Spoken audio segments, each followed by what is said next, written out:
Добрый день, уважаемые коллеги, уважаемый президиум. Мой доклад будет на башкирском языке. Доклад посвящен индоиранскому субстрату башкирской ономастики, прежде всего башкирской этнонимии и башкирской топонимии. Билдәле булуынса, башкорттың үз билдәләнешен асыклауда субстрат ономастика зур роль уйнай. Чөнки субстрат ономастикала ул тел катламы гына хакланмай, борынгы тел катламы гына хакланмай, борынгы этник катлам да хаклана. Шуңа күрә бuna башкорттың үзен билдәләнештә, үзаңын билдәләнештә һәм үзенең урынын билдәләүдә ошы субстрат атамаларның роле бик зур. Шул хакта һөйләргә теләйем. Башкорттың килеп сыгышында һез беләһегез өч теория яшәй. Этник яктан килеп сыгышын асыклауда өч теория яшәй. Кайһы бер галимдар башкорттарда Һинд-Ирандар менән бәйләй, берәүләр фин-угырдар менән бәйләй. Һәм әлеге көндә без күрәбез, без төрки халыктар 11-нче буатта ук Мәхмүд Кашгари башкорттарды төрки халыктары рәтенә индерә һәм төрки телдәрен тәү башлап тазалыгы буенча классификациялаганда башкорт телен таза телдәргә индерә. Таза телдәр рәтенә ул составында гарәп һәм фарсы һүзләре булмаган телдәрне индерә. Әмма Мәхмүд Кашгари яңлышкандыр дип уйлайым, чөнки башкорт телендә борын-борындан Һинд-Иран сыганаклы һүзләр булуы мөмкин. Чөнки Башкортстан топонимияһендә, этнонимияһендә бик борындан ук Һинд-Иран сыганаклы һүзләр булган. Бұл хакта безгә һөйләй Геродот, безнең эрага тиклем 5000 ел элек ук Геродот аргипейдар тураһында яза. Ул нимәти? У подножия Рипейских гор обитает справедливейший народ тай, аргипеи тай. Улар тураһында язганда ул әйтә: лысые от рождения, пьют сок под названием асхитой, живут под деревом, и всякий раз на зиму дерево покрывают плотным белым войлоком. Мына ошо аргипейдар бүгінгі башкорттарға тура килә. 40-нчы елдарда ук Самуил Яковлевич Лурье, Соколов дигән галимдар анан һуңрак инде ошо аргипейдарды башкорттар менән бәйләйдәр. Ни өчен дигәндә бында зур башкорттарга бәйләгәндә лысые от рождения дип әйтүе тора. Әмма бер халыкта лысые от рождения түгел, әмма Геродот язмаларында шундай кызыклы нәмәләр усрай. Козлоногие дигән һүзләр бар, кайһы бер халыктарда козлоногие ди. Ул бит үзе бөтәһен дә күреп язмаган, как говорят дип яза. Башкорттар башкорттарда тазлар этнонимы бар, шуңа күрә аргипейдарды ошо тазлар борынгы башкорт ырыуы автохтон башкорттарның ырыуы тазлар менән бәйләйдәр, тазлар менән. Бында башкорт таз булуы бер дә мөмкин түгел. Борын инде бөттән төрле янлыктардан котылу өчен сәстәрен катын-кызларда, ирләрдә бәлки такыр итеп алдырып йөргәндәрдер. Шундай уй туа. Мына аргипейдардың килеп сыгышы нимәне аңлата? Минеңсә, аргипейдар это арии и гиппия һүзләреннән тора. Һинд-Иран һүзләре. Арийдарды беләбез. Арийдар улар борынгы Һинд-Иран берләшмәһе булган, безнең эрага тиклем 2000-нче еллыкта. Хәзер безнең эраның 2000 еллыгы 4000 ел элек яшәгәннәр Һинд-Ирандар. Һәм күп галимдәрнең, археологларның исбатлавынча Һинд-Ирандар Башкортстанда ла зур эз калдырган. Һинд-Ирандар эз калдыруы тураһында һөйләй этнонимдар. Мына аргипейдар дигәндә без нимәне аңлайбыз? Арий дигәндә аңлайбыз. Арийдар дип әйтәләр ирандарды һәм көнсыгыш һиндтәрде арийдар диләр. Менә улар Һинд-Иран берләшмәһенә кергәс, икеһе улар арийдар. Башкорттарда ла арья этноним, арья дигән һүз бар. Hint İran телдәрендә арья, чужай, иноплеменник мәгънәһендә йөри, чужак. Чужой, чужак, иноплеменник. Һәм башкорт диалектлары һүзлегендә лә арья һүзе шул ук мәгънәлә йөри. Менә диалектлар бик борынгы һүзләрне үзендә йөртә. Һәм ари дигәндә без гостеприимный хозяин дигәндә аңлайбыз. Менә аргипидарда әйтә бит инде ул. Они почитаются священными, дай. Они улаживают раз при соседей, дай. Если у них найдет убежище какой-либо изгнанник, то его никто не смеет обидеть, дай. Һәм башкортларда, аргипидарда ул шул тиклем теге благородный итеп яза, ару итеп яза. Гостеприимный хозяин итеп яза. Һәм менә башкорт телендә ару дигән һүз хакланган. Ару, яхшы.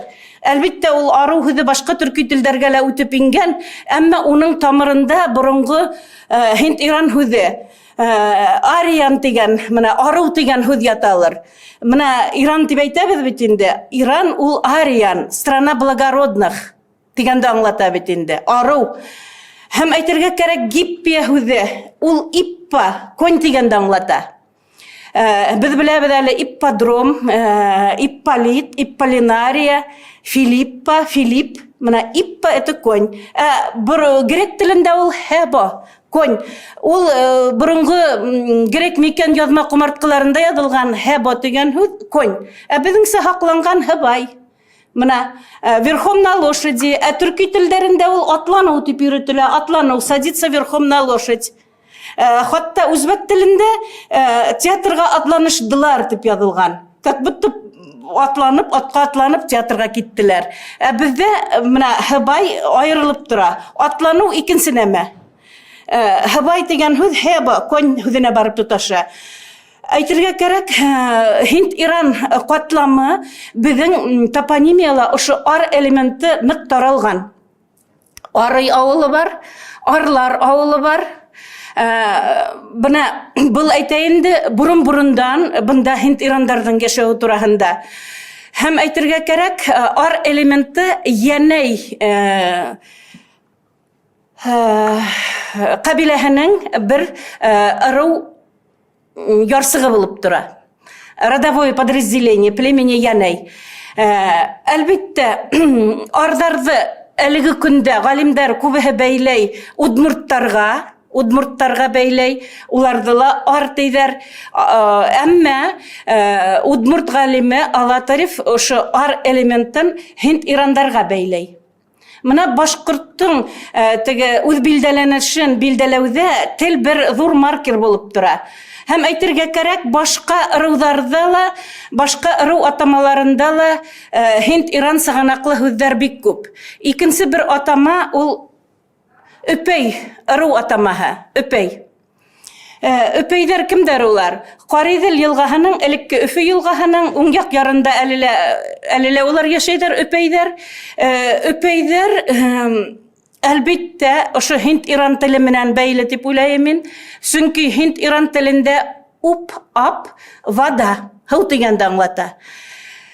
Өфе елгаһы бурын 1682 елгы карталардамы, бурынгы Самсон картаһында бирелгән уппа дип 2 п менән. Уп, ап ул Һинд-Иран телдәрендә һыу, вода. Һәм ошо элемент уппа һүзе әлбәттә Севастопольда бар, унда ла уппа дигән елга бар. Украинала менә. Украина хәзер Севастополь безгә керә инде менә. Уппа елгаһы. Бездә элек уппа дип яңгыраган һәм ошо елга буенда яшәгәндәр башкорт этнонимы өпәйдәр. Һәм уп-ап элементы Башкортстанда бик киң таралган. Һәм бына был һүз хакланып калган әби менән бабай дигән һүзләрдә. Һәм беләһегез, скиф сарматтарның 7 тәңреһе булган. Шуларның икәүһе аталган апи и папай дип. Ул безнең әкияттәрдә һөйләнгән борынгы әби менән бабай. Менә нинди генә башкорт әкиятен алма, яшәгән ти әби менән бабай. Ягъни безнең үзаңыбызда бурын-бурындан бездә яшәп килә апи, папай элементы. Менә апи ул борынгы, хаңгырау тартынкылар борынгы. Ул әлеге көндә лә папай тейдер, хатта менә дигән һөйләшендә башкорт диалектының дигән һөйләше көньяк диалектың дигән һөйләшендә папай тейдер. Ягъни бында хакланган борынгы диалект үзенчәлеге ул хаңгырау тартынкы борынгы һәм Себер төркиләрендә лә, Себер татарларында ла ошо П элементы бүгенге көндә лә нык хаклана. Безнең кайбер диалектта гына хакланып калган. Шуңа күрә менә әби менән бабай башкортларның яраткан геройдары, әкият геройдары ул Һинд-Иран һүзләре. Ап дигән тамырда вода дигән ята. Чөнки борынгы мифологиялә катын-кыз башлангысы ул һыу менән бәйле. Катын-кыз һыу менән бәйле. Чөнки ул тудыру менән бәйле, һыу тормыш бирә. Бүтән мифологияләрдә алһак, катын-кыз ул һыу башлангысы менән бәйле. Бала һауда ята, әсә карынында ята. Һауды катын-кыз менән бәйләү борынгы мифологияларны таралган булган. Һәм Скиф сарматтарның ошо тәңреһе, апи тәңреһе, әби тәңреһе башкортса, ул йылан тояклы итеп, йылан аяклы итеп хүрәтләнгән. Ни өчен дигәндә, ул һауда яшәгән һәм акыл менән бәйле, катын-кызның акылы менән һәм плодородие менән бәйле, мул уңышлылык менән бәйле. Шуга бына катын-кыз йылан кыяфәтендә хүрәтләнгән. Артабан ошо ап элементы ниндәй ер-һыу атамаларында хакланган. Бик күп ер-һыу атамаларында ап элементы күзәтелә. Мәсәлән, ап элементы ошондай һүзләрдә бар. Әүжән, Авзян русса, Аврюз, Авяз, Авәләш, Авәнәш, Авәшле, Аврез. Менә ав элементы бик күп хакланган. Менә Әүжән, ул Бөрьян районында таудан башлана. Уны нисек аңлаталар?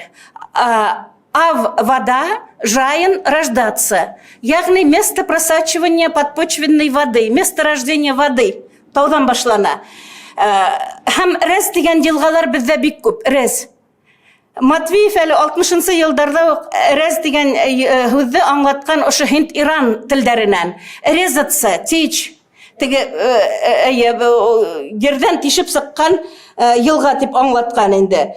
Һәм әйтергә кирәк, менә ав элементы хаклана Авдон дигән һүздә. Әлбәттә, Авдон икеле уның һыу атамаһы булуы. Авдоний дигән рус исеме лә бар бит. Бәлки урыслар менән дә бәйлелер был Авдон. Әмма Дон элементы булган ердә бурын Һинд-Ирандар яшәгән дип әйтә галимдар.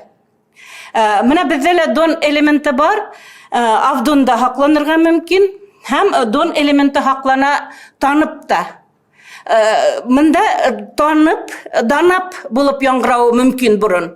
Чөнки ул елга, Дон ул поток, ап вода. Ягъни танып, поток воды. Танып. Һәм әйтергә кирәк, бурынгы этник атамалар тик ошо елгага бәйле. Менә әле генә әйтеп киттем, Өфөне, Уппа, елга исеме менән бәйле Өпәйдер, елгада яшәүчеләр, елга буенда яшәүчеләр, таныптар ошо танып елгаһы буенда яшәүчеләр бар, һыу таныптары, кыр таныптары бар. Уларның берничә теге подразделениеһы бар. Менә данап булырга мөмкин Һинд-Иран сыганаклы елга. Әлбәттә, тауда яшәгән башкортлар үзләрен тау исеме менән атагандар, таулылар. Шул атамаларның береһе булып тора Бөрьян атамаһы. Менә Афтахтун башкорт ыруы Бөрьян. Афтахтун башкорт ыруы барып тоташа Һинд-Иран телдәренә. Бөрьяндың килеп сыгышын аңладырга мөмкин Һинд-Иран телдәреннән. Бурын таудар бына Һинд-Иран телдәрендә аталган барзан дип. Барзан ул высота, холм, утес мәгънәһендә йөри. Борч дип аталган бурын таудар Һинд-Ирандарда. Әлеге көндә лә Иранда борч таудары бар. Һәм шуларның береһе бына безнең Рәсәйдә Альборж таудары, ягъни Эльбрус тауы бар. Альборж. Һәм борынгы башкорт ырыуы бөрьян тарихи кумарткаларда бирелгән Аль-Борджан дип бирелгән. Һәм Борджан ул барып тоташа борж, Бардзан высота холм утес дигәнгә. Һәм бездә бик күп бәрт элементы менән йөрһү атамалары бар. Бәрдәшле, Бардовка, Бард ул камень дигәнде аңлата.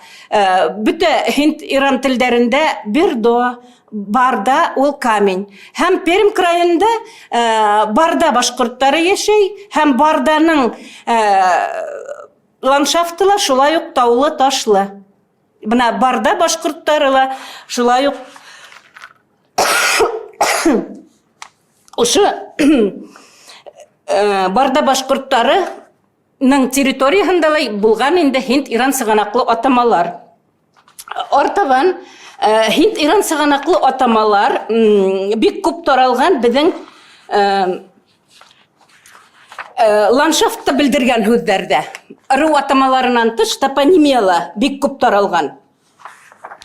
Әлбиттә, башкорт топонимистлары иң борынгы топонимик катлам дип таный Һинд-Иран катламын. Шуннан килә фин-угыр катламы ди, аннан һуң гына килә төрки катламы. Төркиләр төрки катлам ул һуңрак килеп сыккан булып сыга. Ысынлап та топонимия материалдары буны раслай. Безнең галимнәребез Һинд-Иран атамаларынан тыш таный фин-угыр катламында. Гафу итегез инде. Фин-угыр атамалары ла бездә бик күп. Менә Һинд-Иран атамаларын карасак, нинди һүзләрдә хакланган? Менә Дарья Һинд-Иран телдәрендә Зрая, Драя, море дигәнде аңлата.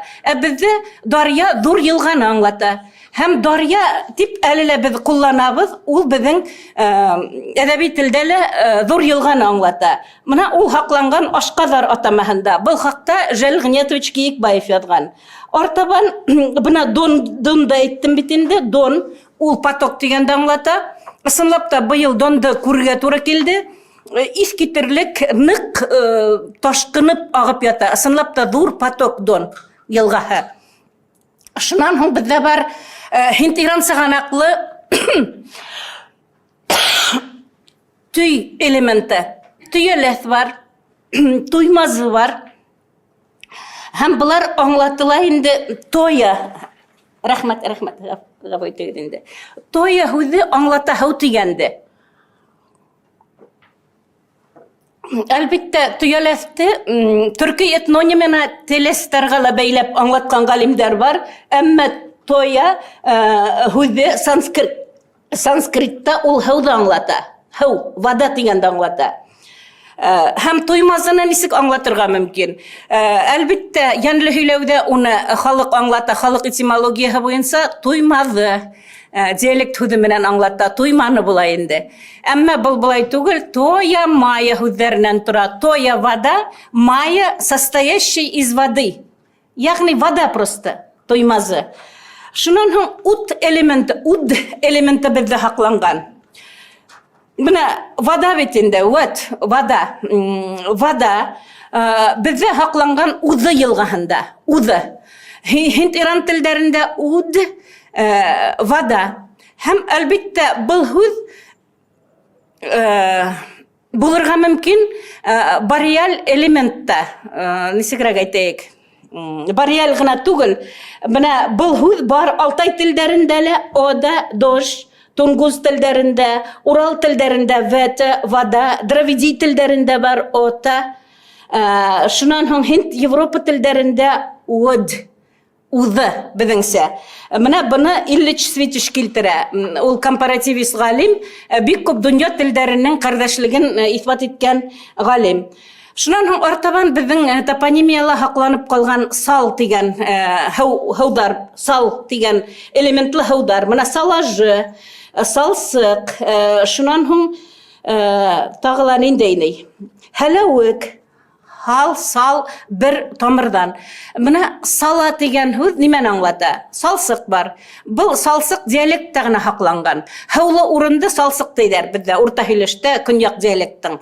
Диалект һүзлегендә лә бирелгән. Мына сал Hind-Иран телдеринен, санскрит теленнән дә шулай ук борынгы Hind-Иран телдеринен ручей дигәнде аңлата. Артабан мына сақат дигән бездә таудар бар, сақат. Сақат Hind-Иран телдерендә таудар дигәнде аңлата. Сақат. Сағылы улда тау инде, әммә сақат, сағыл менән бәйлелер ме юкмылыр, әммә сақат ул горый. Таш дигәнде аңлата. Шунан һуң бына Ишембай районында Бужа бар. Бужа. Һәм был һүз тик диалектта гына һакланган. Бужа. Диалект һүзлегендә яҙылган. Әби менән бабай Бужа кенә ердә яшәй башланылар. Мына диалект һүзлеге борынгы һүзләрне нык һаклай. Бужа ул шулай ук Hind-Иран компоненты булырга мөмкин. Ул айрым гына торган тауды аңлата. Шихандар бар бит инде ул районда, беләһегез, ул яктарда. Айрым гына одиноко возвышающаяся гора дигән мәгънәлә йөрөй Бужа. Һәм Бужа нимәне аңлата? Курд телендә баж, засушливая земля, суша, земля, подножие горы. Шунан һуң бажы, необработанная земля, целина. Бажак дигән һүз бар. Растительность безводных засушливых мест. Һәм фарсы телендә лә шулай ук баж, пажа, холмистая местность. Бужа. Һәм был тау бар Украинала. Божа дигән тау бар. Әммә һуңгы елдарда, һуңгы вакытта был тауды изге һынагандар, һәм был тау әйләнгән Божья горага. Был әлбиттә уның килеп сыгышы Hind-Иран телдәре менән бәйле. Ул одиноко стоящая гора була инде. Һәм был Бужа һүзе, Бужаны диалектта пужа дип әйтәләр. Якын тирәлә яшәгән кешеләр пужа диләр. Менә хатта әйтелеше лә паж дигән һүзләр дә бар. Пажа, холмистая местность Hind-Иран телдәрендә. Шуны әйтергә кирәк, Украинала нишләптер Башкортостандагы булган топонимдар бик күп сагылыш тапкан. Бик күп сагылыш табу шуны күрһәтә, бурын башкорттар Украина аша, бәлки Венгрияга, Көнсыгыш Европага баргандардыр дип уйлайбыз инде. Артабан бына Каф таудары безнең әкиятта күп һөйләнелә. Ул реаль булмаган тау, Каф таудары. Әмма ул реаль тауда булырга мөмкин. Иранда бар Кофе тауы, шулай бит? Кофе. Менә ул да борынгы Hind телдәренә барып тоташа. Кауфа, кофа, борынгы фарсы телендә кауфа, Hind-Иран телдәрендә каупәс. Бездә бар кәпәс диалектта. Кәпәс нимәне аңлата? Кәпәс баш киеме. Ул да кайда тора? Башта тора, бейектә тора, шулай бит? Менә кәпәс бейек формаһы буенча тауга бәлки охшагандыр. Менә кәпәс, каф һәм Hind-Иран телдәрендә кух, гора. Артабан бездә ул әкияттәрдә генә әйтелә, Каф тау арты дип һөйләнелә. Каф тауның алды башкорттарга билдәле территория булырга мөмкин, изге территория булырга мөмкин. Бүген генә әйтеп киттеләр, башкорттарның удаңында изге территория яшәй, сакраль территория, изге урындар, һәм сит территория, изге булмаган территория. Ошы Каф тауның артында гына яшәйдәр, ен-пәридәр әкияттәрдә һөйләнүенсә. Ягъни тауның алды башкорттарга таныш, арты сит территория. Шуңа күрә ошы ер-һыу атамаларына карап, телдәге һүзләргә карап, башкорттарның бурын яшәү ареалын территорияһында билдәләп булалар дип уйлайм. Артабан безнең Башкортстан топонимияһында бат элементы бар. Ер-һыу атамаларында, бигрәк тә авыл исемдәрендә. Ишембәт, Елембәт, Туембәт, Байымбәт, Көҙәнбәт. Менә бәт атамалары бик күп таралган. Был нимә хакында һөйләй? Әлбиттә, Көдөн дегенде біз көдөнді аңлайбыз, байым дегенде байымды аңлайбыз кеше исемен, шуға тағыла бәт элементі қушыла. Бұл немен аңлата бәт? Башқа топонимдарды қарахақ, Хинд-Иран топонимдары мен сағыштырхақ, мына бұл Хинд-Иран территориясында кең таралған Баден-Баден, мына Ашхабад, Исламабад, шулай бит. Бад элементі немен аңлата? Әлбетте, бұл Хинд-Иран тілдеріне абад, светущий деген хүдге барып тұташа дейдер. Әмі абад ол ысынлапта светущий болырға мүмкін. Сүнкі бұл хүддің томырында ята бад. Бұрынғы Хинд-Иран хүді, капать, ванзать деген хүд ята. Бізде ол хақланған бад хүдінде. Бад. Бадды неме шлейбід? Әлбетте, бад қадыла. Күрек менен землю ванзайым, пронзает, күрек қадабыд, бад. Һәм бізде бар бірау деген хүд. Бірауда неме шлей? Пронзает, ванзает, уденсе бір тишік яхай. Ебет. Шунан ол бар біз. Біз мына бәлекей генә айтып тише. Біз. Һәм ошы хүддердің мәғанәһен айырауда үндердің ролі бик дур, фонемалардың. Фонемалар ниндей роль үтәй? Үндерді айыру, мәғанә айыру функциясын үтәй. Смыслы различительную функцию выполняет фонемай. Мына бында баз дигәндә дур итеп кадабыз, киң һүҙеңкы менән билдәләнә.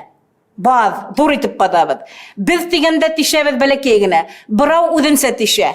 Аңланыгыҙмы? Һәм был һүҙ һаҡланып ҡалған, әлбиттә, рус телендә, Хинд-Иран телдәре, Хинд-Европа телдәренә ҡараған рус телендә бадать. Бадать, мына унда уже д килә. Бадать, пронзать, ванзать. Үгеҙҙең мөгөҙө, мәҫәлән, пронзает, ванзает. Яғни, бад, капать. Әне өсөн ул ер һыу атамаларында һаҡланған. Бурын землянкаларда яшәгәндәр, ерҙәрҙе ҡаҙып, благоустраивать иткәндәр. Без бүген археологтарҙың күрәбеҙ ҡаҙмаларын, арҡайымды күрәбеҙ. Унда ла нимәләр булған? Бурынғы ҡаҙып эшләгәндәр, нығытмалар, укреплениялар эшләгән.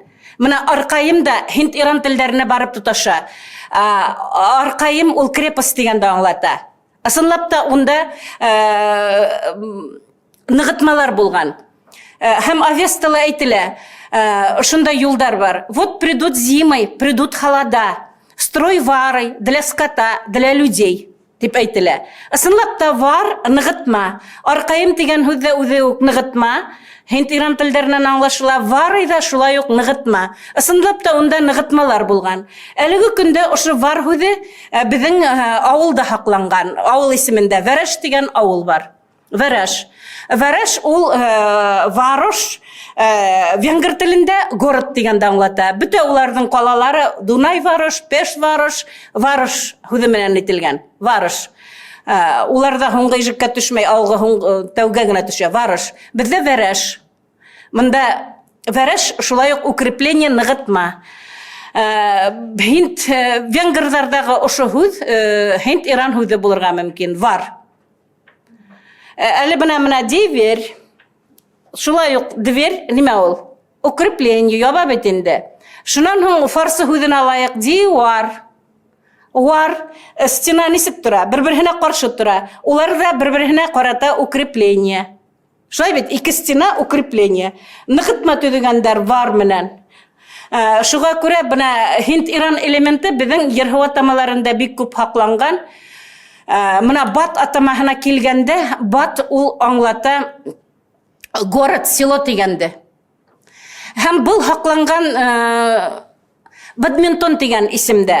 Хинд-Иран телендә бына Бадминтон. Бад село, а Минтон инглиз фамилияһы Минтон. Село Минтона. Ошо Бадминтон уйынын ул әлбиттә Хиндтәрҙән үҙләштерә, Англияла ошо уйынды популярлаштырыла, Бадминтонды. Бад ысынлап та город, село мәғәнәһендә йөрөй. Ул беҙҙең Исәнбәт дигәндә без аңлайбыз село, исән авылы дигәндә аңлайбыз инде. Төйенбәт дигәндә Төйем авылы, Көҙәнбәт дигәндә Көҙән авылын аңлайбыз. Әмма нигеҙендә ята эске мәғәнәһендә һүҙҙең копать, рыть, пронзать, вонзать. Һәм был һүҙ һаҡланған һинд иран телдәрендә, инглиз телендә. Garden bed дип атала. Садовая грядка инглиз телендә. Немец телендә ул һаҡланған бит, грядка. Ягъни грядканы копают, лопата пронзает, вонзает. Тамырында боронғо һүҙ копать ята. Шуға күрә әйткем килә инде Башҡортостан топонимияһында, ономастикала бик күп һүҙҙәр һаҡланған һинд-иран сығанаҡлы. Беҙҙең этногенездә һинд-иран компоненты бар. Һәм был һинд-иран компоненты лексикала ғына түгел, әлбиттә фонетикала ныҡ һаҡланып ҡалған. Әлбиттә лексика ныҡ үҙгәрә. 1000 йыл эсендә генә лә лексиканан 25% һүҙ китә ғалимдарҙың иҫәпләүенсә. Хәҙер 4000 йыл элек һинд-иран берләшмәһе булғас, 1000 йыл һайын 25% һүҙ китһә, ҡалған һүҙҙәр бик аҙ булырға тейеш. Бына шуны әйткем килә, фонетика үҙгәрмәй торған күренеш. Фонетика үҙләштерелмәй. Шуға күрә кешеләр, халыҡтарҙың акценты бар. Менә боронғо башҡорт өндәре әлбиттә, ул һинд-иран элементы булырға мөмкин башҡорт телендә. Сөнки балала телдең ритмик фонетик ойоштырылышы, ритмик фонетик мелодикаһы әсә ҡарынында уҡ формалаша, генетик яҡтан формалаша. Шуға күрә кешенең башҡа телде үҙләштергәндә акцент бар. Өн үҙләштерелмәй, бик боронғо. Шуға күрә өндәре, башҡорт теленең үҙенсәлекле өндәре һинд-иран телдәре менән бәйле булыуы мөмкин. Әлбиттә, башҡорттарҙың кеше исемендә, антропонимияла бик күп һинд-иран һүҙҙәре бар. Әлбиттә, хәҙерге башҡорттар уларҙың күбеһенең мәғәнәһен аңламай. Ҡайһы бер башҡорт исемдәрендә мәғәнәһеҙ һинд-иран һинд-иран телдәренән аңлашылған мәғәнәһеҙ исемдәр ҙә бар. Боронғо исемен аңламай бит инде. Шуға күрә был өлкәлә исемдәрҙең мәғәнәһен, ошо фарсы һүҙҙәренән килеп ингән исемдәрҙең мәғәнәһен ныҡлап өйрәнергә кәрәк, аңлатырға кәрәк. Иғтибарығыҙ өсөн рәхмәт. Мин оҙаҡ ваҡыт алдым ахыры. Һорауҙарығыҙ булһа?